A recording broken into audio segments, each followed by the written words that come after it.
Imagine this. You have a new neighbor. He's charming, charismatic, and always has the perfect thing to say. He's the kind of person who could sell ice to Eskimos, and you can't help but feel drawn to his magnetic personality. But there's more to him than meets the eye. This man, with his captivating charm and quick wit, is a master of manipulation. He's a puppeteer, pulling the strings of those around him with such subtlety that they're none the wiser. He's a chameleon, blending seamlessly into the fabric of everyday life. He could be your friend, your colleague, even a member of your family, and you'd be none the wiser.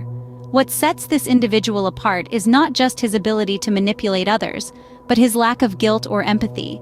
He doesn't feel remorse for his actions, no matter how they affect others. He's like an actor on the world stage, skillfully mimicking emotions he doesn't feel to fit in with those around him. He can laugh, cry, or express outrage, but it's all a performance. The tears are as empty as the laughter, and the outrage is nothing more than a well-rehearsed line. Yet his act is so convincing that those around him are none the wiser. They see him as charismatic, charming, even empathetic. They're drawn to his magnetic personality and captivated by his charm. They see what he wants them to see and remain oblivious to the darkness lurking beneath the surface. This individual is not a monster hiding under the bed or a villain in a horror movie. He's not a character from a crime novel or a deranged killer on the evening news. He's an ordinary person, leading an ordinary life, hiding in plain sight. But beneath the charm and charisma, behind the friendly smile and the witty banter, lies a chilling truth. But what you don't know is that this individual, while charming on the surface, harbors a dark secret. He's a psychopath. Now picture a different scenario. You have a coworker who's unpredictable, hot-headed, and seems to live outside the rules. This coworker doesn't just push boundaries, they seemingly disregard them altogether. This individual is volatile. Their mood can shift from calm to explosive in a matter of seconds.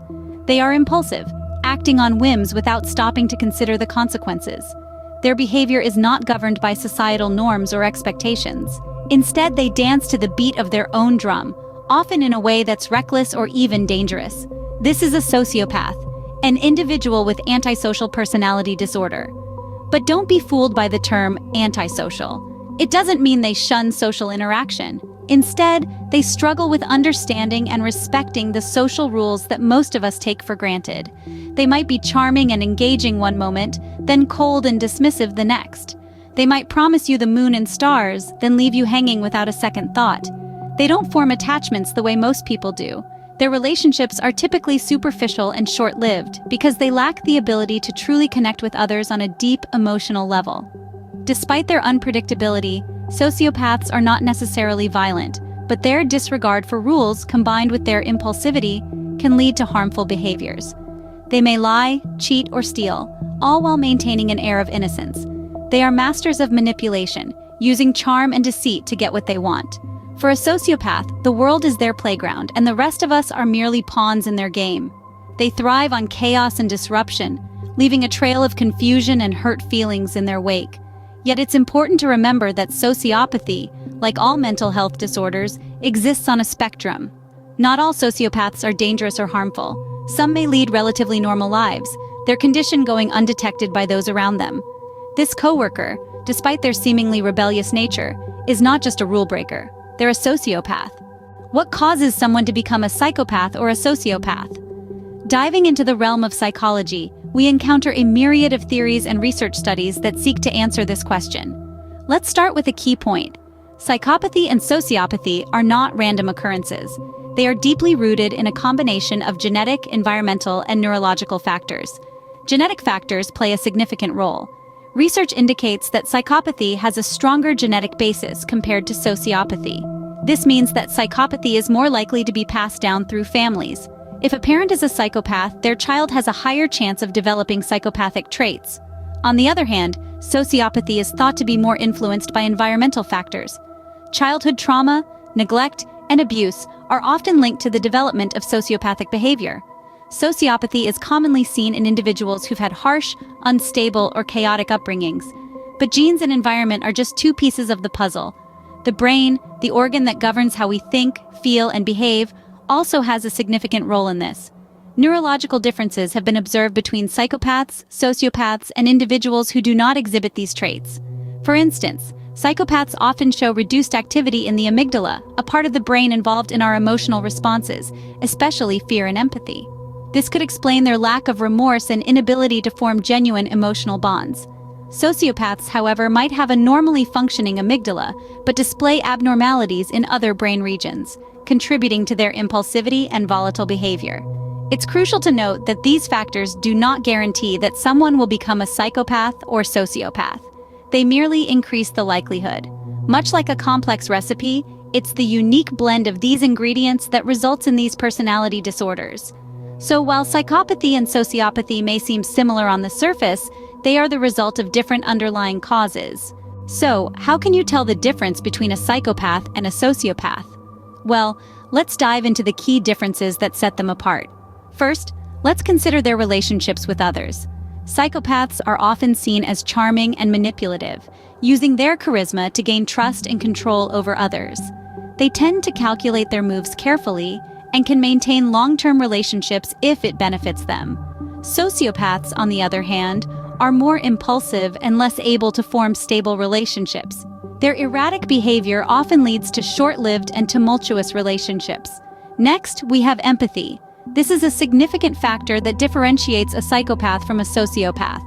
Although both lack a deep understanding of others' feelings, a psychopath is completely void of empathy, incapable of forming emotional connections or understanding the emotional states of the people around them. In contrast, a sociopath might have a limited, albeit skewed, ability to form emotional connections and may exhibit empathy towards certain individuals or groups. Impulsivity is another key difference. Psychopaths are cool-headed and deliberate, often planning their actions with precision. They're less likely to make impulsive decisions that could jeopardize their cover. Sociopaths, conversely, are more likely to act on impulse without considering the potential consequences. This impulsivity can often lead to reckless behaviors, making it more difficult for them to blend into society. And that leads us to the final point: blending into society. Psychopaths, with their charm and calculated behavior, can often pass unnoticed in society, holding down jobs and even maintaining relationships. Sociopaths, due to their impulsivity and volatile relationships, have a harder time fitting in. Their erratic behavior often sets them apart and draws attention. In essence, while both psychopaths and sociopaths share some common traits like a disregard for laws and social norms and a lack of remorse or guilt, they also have distinct differences. These differences lie in their relationships with others, empathy levels, impulsivity, and their ability to blend into society. Knowing these differences can be crucial in understanding the behavior of these individuals. What impact do psychopaths and sociopaths have on society?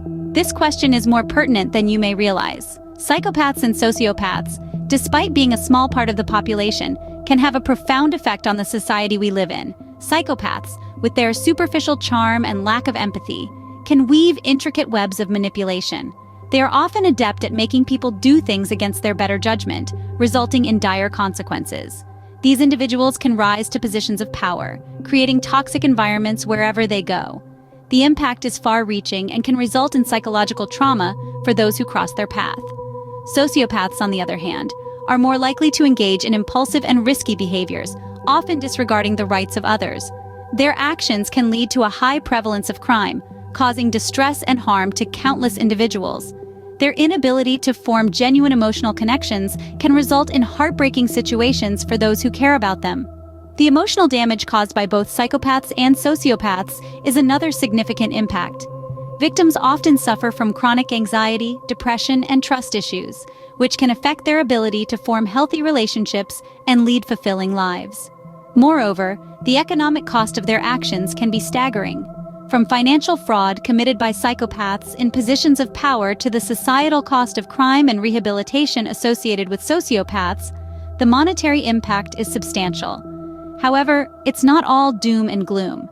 By understanding and recognizing the behavior of psychopaths and sociopaths, we can protect ourselves and others. Education is key. By learning about these disorders, we can spot the signs early and take steps to mitigate harm. Supporting victims is also crucial. Providing resources and therapy can help victims heal and recover, reducing the long-term impact on society. While they may be few, the impact of psychopaths and sociopaths on society can be significant.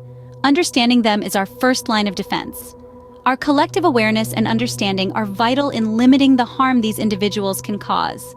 Remember, knowledge is power, and it's our best weapon against these destructive personalities.